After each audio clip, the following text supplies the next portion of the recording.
Dog fans, welcome to Hunker Down, Impact Media's weekly dive into the world of the UGA Bulldogs football squad. I'm calling them a squad from now on because it sounds cooler. I am Jeremy the Impact York. He is Jacob Skinner. How are you, bud? Doing good, man. Doing better. If I can get my screen to work right, because all of a sudden it decided, hey, I'm not going to work anymore. There we go. Hey, at least somebody didn't reset the Wi-Fi on you.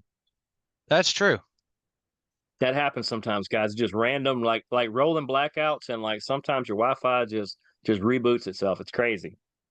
Yeah, you think as a wireless engineer, I wouldn't do that kind of stuff. I mean, you don't know anything about that, so I mean, No, just wouldn't know a thing. you'd have to be on campus to know anything going on. True. But speaking of people that are on campus, because the only campus I'm on is the studio here, and the only campus you're on is your studio. The people that are on the campus out in city of Athens are the UGA Bulldogs, currently at 3-0, looking at the bye week, of course. But Thank God. we got to start. We got to start with last week. We because I have a annual gentleman's agreement with a good friend of mine.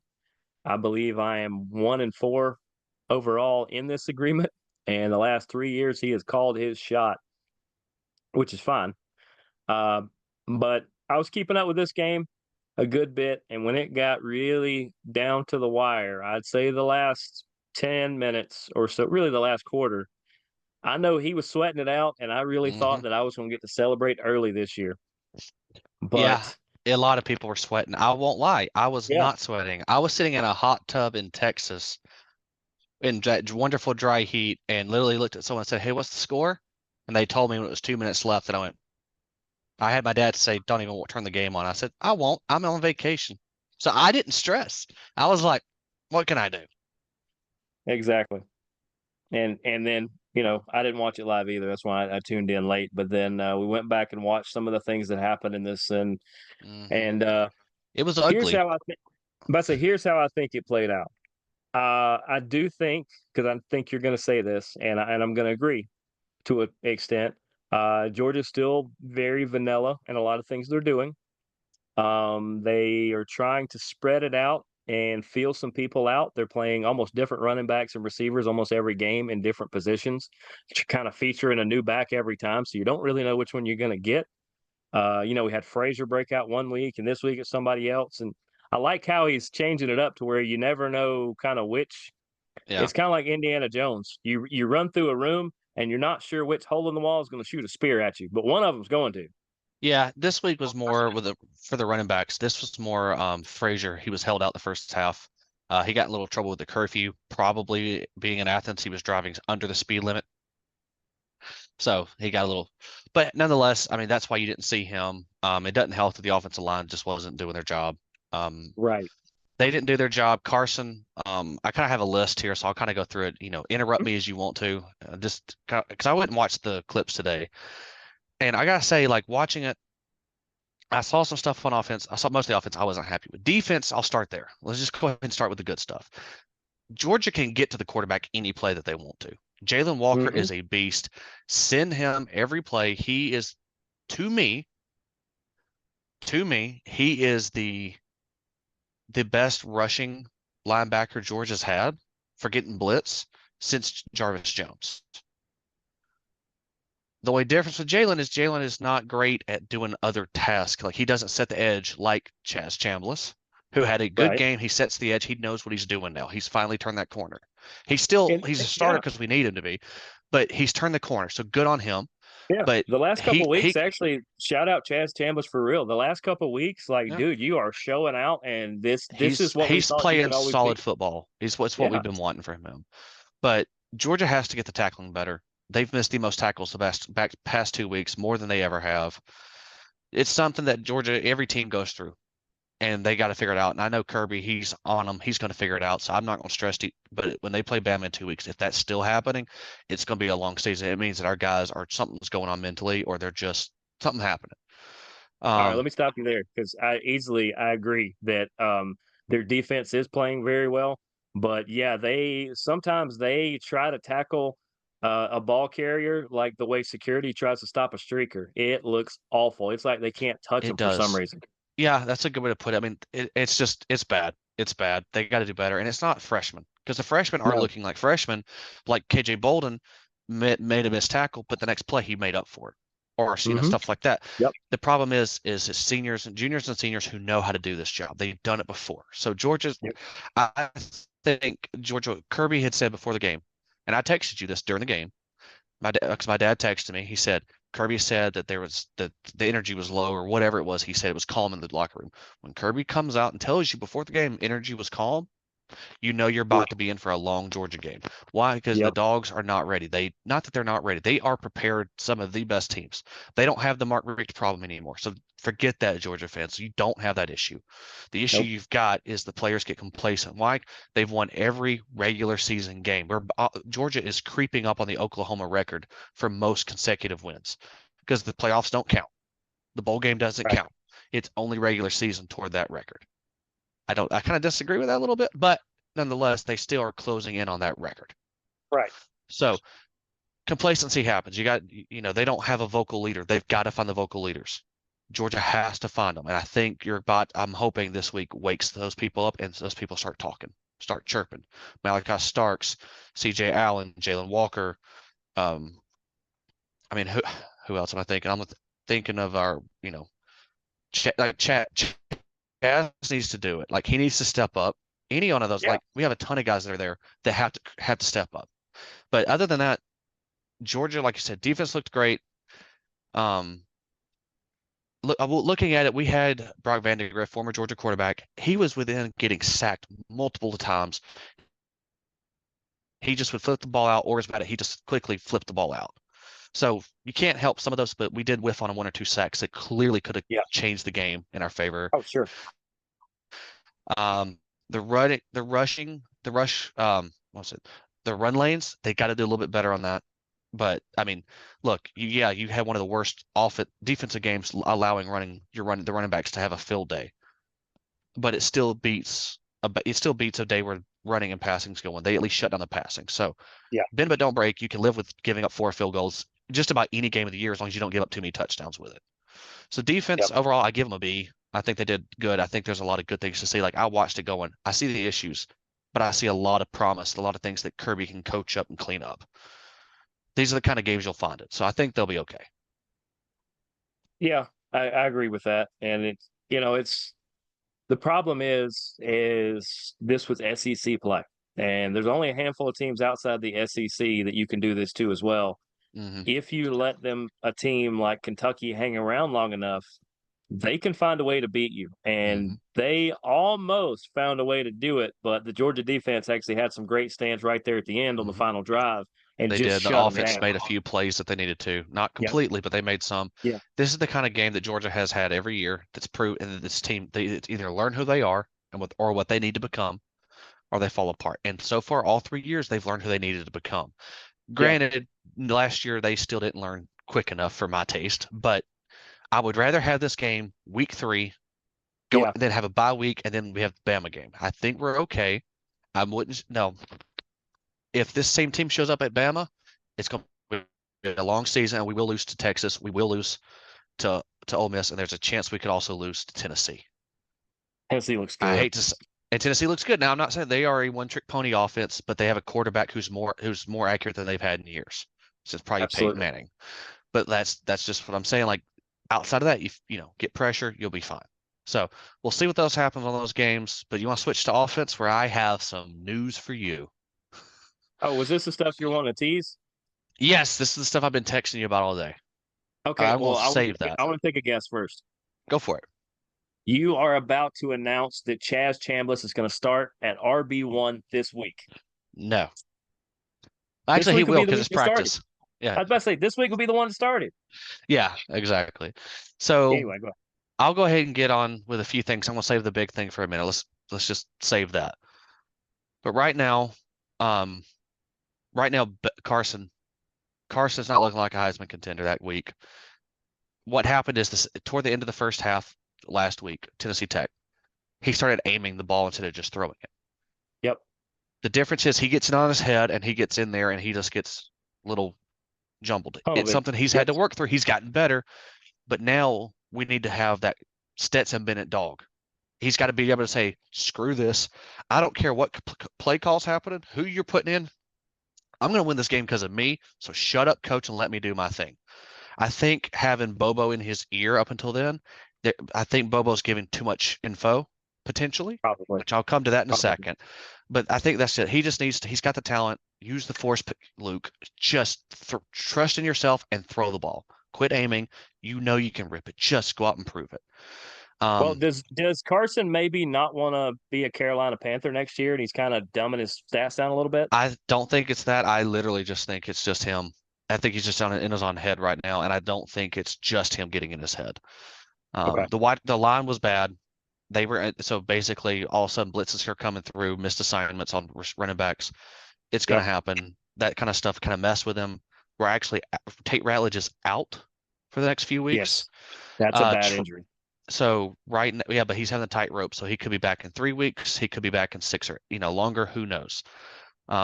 Right now, I think Michael Morris is going to start, which I've heard he's been kind of unhappy and loafing. He's because he thinks he should be a starter. The NFL prospect list or whatever agrees with that Morris is the better than Ratledge. So I think Micah coming in will fix that. Ernest Green looks like he doesn't deserve to be a left tackle. But to be fair, like he need it's easy things that they can pick up, and Cyril's is a good coach. So I think they can fix that and bench Truss, start Monroe Freeling, quit rotating through your guys because the offensive line has no synergy right now. Yes, I know you Yeah. need to be playing these guys, but that's what the big blowouts are for. Tell them, look, you want to win, go do it in practice, and we'll start you. You'll get a Yep. rotation, but we got to develop.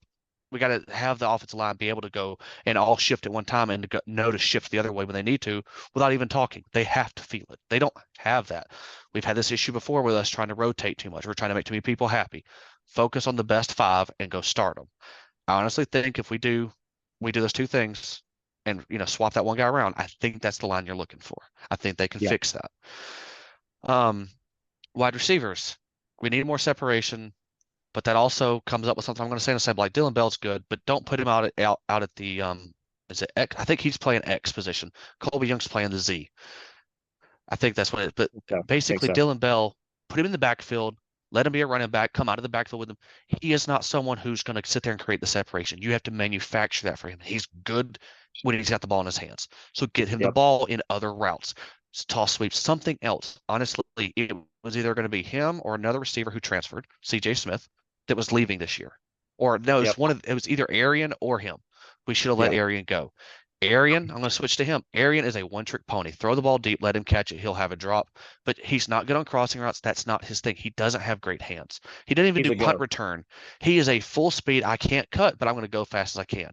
NFL loves that. Just send him deep and use him as a decoy on a deep ball because make one or two shots, even if you miss him and you overthrow him or throw out of Yep. bounds, you're going to scare the defense. And they see him. They're like, hey, back up, back up. That's what you want. Yep. Um, so I'll go to tight ends. Eurosek is not an SEC level tight end. He did great at Stanford, but that's where he belongs. No offense to you, Ben. I like you, kid, but he's not SEC level play. He needs another year, and I don't think he'll get that.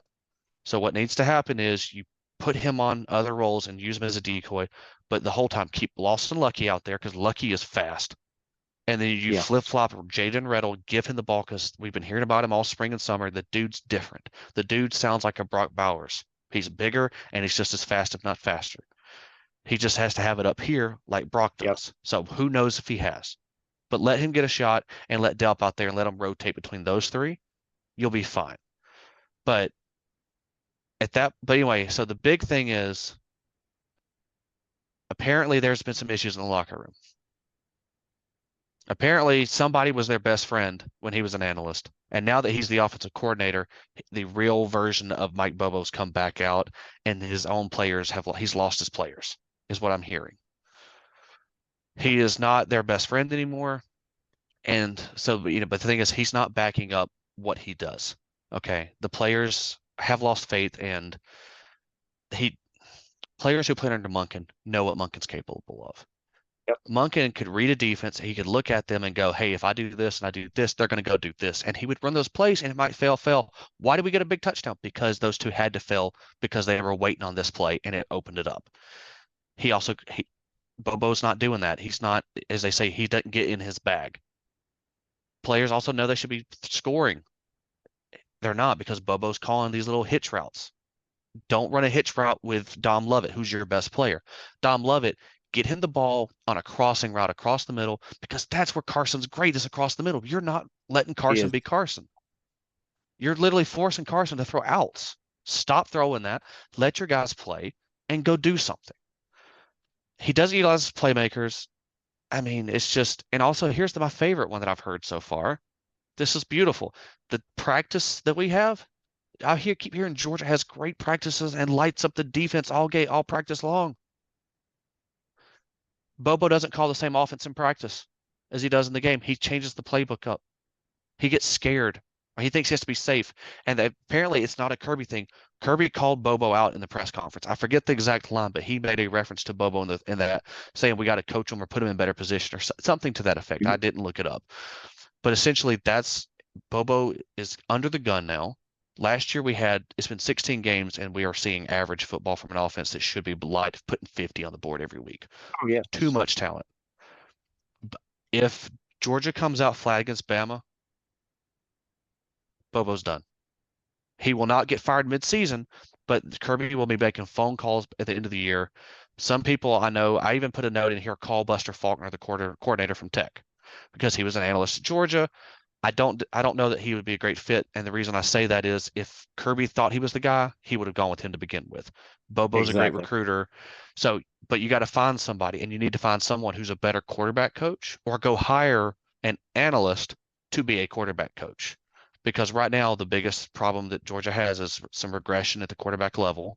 Not much, but there's a little bit that we need someone to come in and be that coach to teach them better nuances of doing that. Go find Aaron Rodgers' favorite coach if you have to, or Mm-mm. any quarter. I know the answer. Who's that? You mentioned the right school a minute ago with Faulkner. You need to go get Chris Winkie as your quarterback coach. He does wonders at Tech. He does. Go get Chris Winkie. Do something like that. Bring him in as a coordinator. Either have them change the playbook up, or because basically right now it's either nobody else can run Munkin's offense but Munkin, Right. or Bobo doesn't know how to run it because he doesn't see things, he doesn't process them as a coordinator fast enough. Right. Same way he didn't process things when he was a quarterback for Georgia in the 90s. Yes, Bobo did great with the old school players that Rick had and did great with nothing. But you give him all the talent in the world, he still does nothing. So he's the problem, but I don't know how to fix that. Like I said, I have faith in him because he averaged some great offenses with no talent.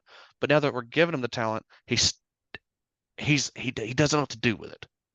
No. He can maximize a small talent but not do what he needs to. So all that to say, Carson and Mike Bobo had a meeting this week before practice on Monday or Tuesday. I forget which day exactly. Carson actually did the leader thing, which proves he wants to be the leader. He went to Mm-hmm. Bobo and told him, sit down, we need to talk. They aired out frustrations on both sides about each other because apparently they don't like each other. That's not always a good thing. Most people don't But like Bobo, honestly. So no, they don't. So right now, those two have had words, but okay. apparently it came out of the meeting. They aired them out, and apparently they left on good terms, and they both agree they got to do something different. I don't know any other details. I don't have anything. I haven't checked with any of my sources. Again, this is what you get when you go to sites. I got message boards I'm hearing from. So needless to say, that conversation needed to happen. Mm-hmm. Don't I wouldn't be shocked if Georgia comes out and starts airing the ball out because Carson wants to fire the ball. Bobo wants to be smart. I think because Kirby is wanting Bobo to light the board up and he's not doing it. So Right. I wouldn't be shocked to see Carson air the ball out and you see a spark. If we come out and we don't see a spark and Bobo's still being super small, careful, Yeah. Kirby's going to look and go, you're done calling plays. He's not going to go to James Coley because we know Coley can't call them. We learned that the hard way when he was a coordinator in 19. So I think that option is you got to look at whoever your analyst is. You got to look at someone else and go, look, this has done that, or Georgia's going to be a ground and pound team the rest of the year and just dink and dunk all year long and waste Carson's talent and these receivers' talent and not change the game like we were supposed to be doing. There's too much talent. I'm talking too much, and I know I am, but I was just saying, like this is ridiculous for No. Georgia. It's all good stuff. That's why it's First off, as a good media person, it's when you got the guy with the knowledge and the right making the right points. There's Yeah. no reason for me to do much more than just nod my head right now because But yeah, everything you're saying is everything that needs to be said. it is absolutely stupid that Georgia is where we are, second year under this. If Munkin had said, I want to recruit, I want to be the nice guy and not be who I was, and I want to stay at Georgia, Georgia would have had a title last year. They'd be high flying this year. I'm just going to call it right now. If Munkin would have been that recruiter and we would have hired a quarterback coach, you'd have seen a whole different thing. Oh yeah, So which Munkin didn't want to be that. Munkin was gruff and he came off as someone who really didn't want to be at the University of Georgia, but he was there. And that's what I've heard a lot of people say about him is he just was there. So yeah. Those needless to words are say, out there for sure. Georgia's in a good is in a okay place. They've got time to fix it. Thank God it's a bye week. We get a second bye week too. But I will say one of our favorite players, the person that Carson hates the most, got to have a big day. The Thunder from down under, Thorson had 6 punts for 49.5 yards on average. Oh yeah, Two touchbacks and three down inside the 20. Let me just say, apparently Carson said, here's, oh, no, there's your theory. Carson decided to let the punter have a day for once. yep, yep. That's all it He was. did. He said, you know what, this kid's not getting enough work. Let me help him out. Hmm. That's exactly what happened. But yeah, good thing is it is a bye week. I always say there are ways to win the bye week, and there are definitely ways to lose the bye week. Let's not have a repeat of last week. Let's have everybody make curfew. Let's keep even third, fourth, fifth string, whatever he was, out of the back of those cars with the lights on them. Let's keep people out of those. Yeah. And in Georgia, just have some good practices. It's good that Hmm. you're having these conversations. You're gonna Apparently, fix stuff. yeah. And apparently the practices since that conversation have already been the three practices they've had this week, the two or three, already have been better. Good. There's been a different attitude, and the offensive line. Sorry, I got the game on right here just so we can keep track. But the fact is, the offensive line took ownership, and Ernest Green apologized to his teammates because he was blaming his teammates for his struggles. He apologized. They're working on it, and I think if they just get practice and they get in this game, all these if they can gel and they can prove that they are who they are. If Yeah. Georgia can show up against in Tuscaloosa and win, and not a close win, but win by more than 10 to 15 points, I think then all of a sudden you're looking and going, okay, whatever happened against Kentucky had to happen. It was a fluke. What happens now is going to be massive. Georgia does that. I don't think anyone stops them. Yeah, I do think this was just a little hiccup in the season that they're going to have. And we have reached the end of the show. Bye week, as we said. So, dog fans, be safe. Watch some other good football. There are some other decent matchups and good matchups out there. Enjoy your week off. And for Jake, I'm Jeremy. We will see you guys next week on Hunker Down. Deuces, gooses. Go dogs. Go Dogs.